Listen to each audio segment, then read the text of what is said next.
So the WBA has officially ordered Kubrat Pulev to defend his WBA regular heavyweight belt against Moses Itauma, and that fight would be a really good fight for Moses Itauma in order, having that route to progression to the WBA world title where, I think he'd beat Pulev pretty easily and then win that, become the WBA regular champion, and then almost become a mandatory for the WBA super championship, which is the actual world championship in the division.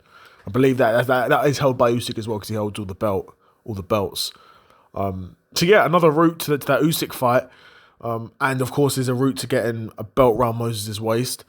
Ultimately, this would be a very easy fight for Moses, in my opinion. Now, it wouldn't be as easy as Dillian Whyte because Pulev isn't as washed as Dillian Whyte, isn't as chinny, doesn't have as bad fundamentals. But in terms of Moses just absolutely moving to Pulev, that's what would happen. Close the distance, land big shots, establish that jab early, and Pulev would be too old, too slow, too chinny to ultimately have any response for Moses, right? We thought that Dillian Whyte might be that tough enough journeyman, that tough enough sort of fringe world level guy that could cause him some problems and offer a bit of resistance, and he couldn't. I think Pulev might be that guy.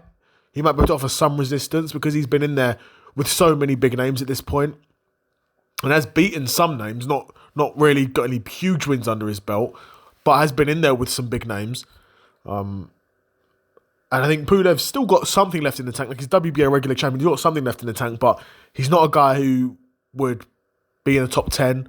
I don't even think he's in the top 15. If he's in the top 15, he's barely in the top 15. Whereas Moses is a guy he's storming his way through the heavyweight division, and Pulev would be a short footnote in, his sort of rise to victory. And I think he'd gonna run through Pulev pretty easily.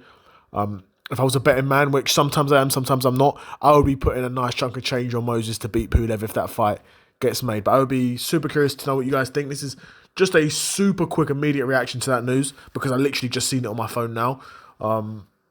Yeah, I'd be curious to know what you guys think. I've not even looked at Pulev's resume. I mean, I know who he's fought recently in terms of, not recently, but in terms of his entire career. I know he's been in there with some big names, and to be fair, at one point, Pulev was regarded as a bit of I don't want to say a boogeyman, but a guy who could definitely cause problems for the top level guys. I think he was a bit like a Hrgovic before Hrgovic sort of rose to the heavyweight division, where he was kind of avoided. A lot of the big names in the division didn't want to fight him in terms of, AJ would eventually fight him, but a Wilder didn't want any parts of Pulev.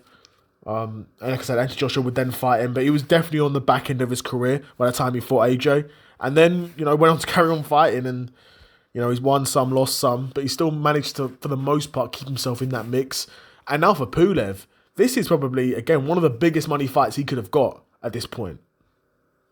Yeah? Because, like I said, even now, big names don't want to fight Pulev because he's still got a bit of aura around him, a bit. He's the WBA regular champ. He doesn't mean a ton, but he's still got a bit of aura there.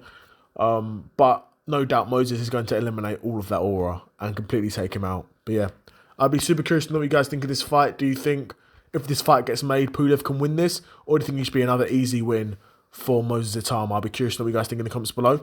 Let me know. Another episode of the Seth Solo Side Quest in the bag, and I'm out. Peace.